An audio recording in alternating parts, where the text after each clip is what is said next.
your trusted partner for EPF and ESIC solutions. 10 days back ఒక client Vijayawada నుంచి approach అయ్యారు regarding the EPF and ESI registration అనమాట. వాళ్ళ ఎంప్లాయీస్కి ఈఎస్ఐ బెనిఫిట్స్ అవి ఇద్దామని, పీఎఫ్ బెనిఫిట్స్ అవి ఇద్దామని అప్రోచ్ అయ్యారు. అదేంటంటే జనరల్గా పీఎఫ్ రిజిస్ట్రేషన్ చేసుకోవాలంటే మనకి 2 రకాలు. ఒకటి ఎంప్లాయ్మెంట్ స్టాండర్డ్ 20 క్రాస్ అయితే థ్రెషోల్డ్ లిమిట్ అంటారు.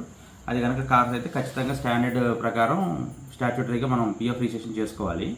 ఇక్కడ ఏంటంటే అతనికి ఎంప్లాయీస్ 20 క్రాస్ అవ్వకపోయినా కూడా ఎంప్లాయీస్కి బెనిఫిట్ ఇద్దామని అనుకున్నారు ఆయన.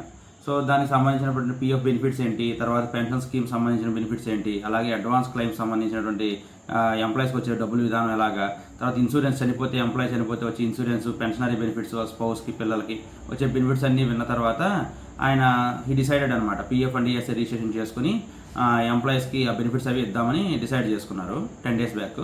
అవి మనం హ్యాపీగా రిజిస్ట్రేషన్ చేసి ఇచ్చాము. రిజిస్ట్రేషన్ చేసిన తర్వాత డిఎస్సి రిజిస్ట్రేషన్ చేయాలి, అది కూడా కంప్లీట్ చేశాము. తర్వాత ఫేస్ అథెంటికేషన్ టెక్నిక్ ద్వారా ఎంప్లాయీస్ అని అందులో ఎన్రోల్ చేశాము వాళ్ళ వెబ్సైట్లోకి. ఫైలింగ్ కూడా నిన్న కంప్లీట్ అయింది. టుడే పేమెంట్ కూడా కంప్లీట్ చేశాము. So the client is very happy. మా అందరి ఎంప్లాయీస్ అందరికీ బెనిఫిట్ పొందింది అనేసి వాళ్ళు చాలా హ్యాపీ ఫీల్ అయ్యారు. Thank you.